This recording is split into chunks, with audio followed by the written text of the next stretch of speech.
hinabol-habol ka pa yung, yung first trip ng MTR. Nahabol ko. So, ngayon, bumaba naman ako ng Laytong instead of South Horizon. So, maghantay ako ng 7 minutes.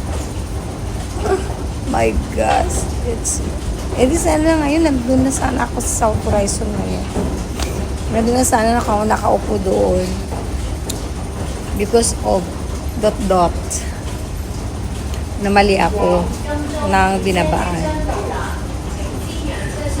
6 minutes more, hanggang 6:23. 45, 26, 78, 29, 6:29, nandun na ako. 6:29, nandito na yung MTR.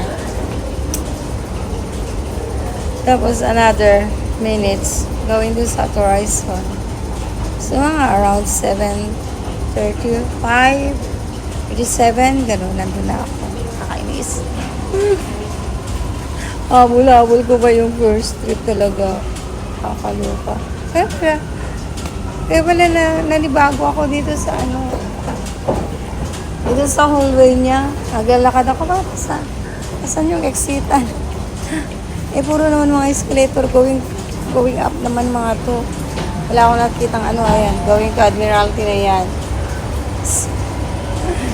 Ay, nako naman. Ayun, tagal ang MTR. Ayun, yung train pa lang, tagal ang train. Gantay pa ako rito. Nakakainis.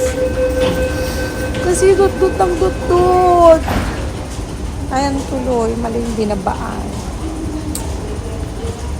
Another 5 minutes. Gosh.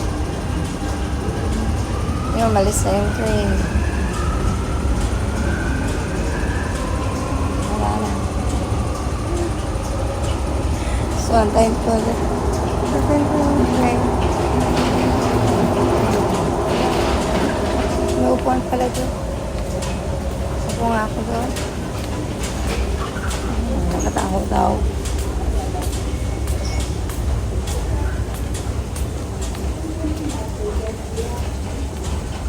Dumiretso ako dun, oh.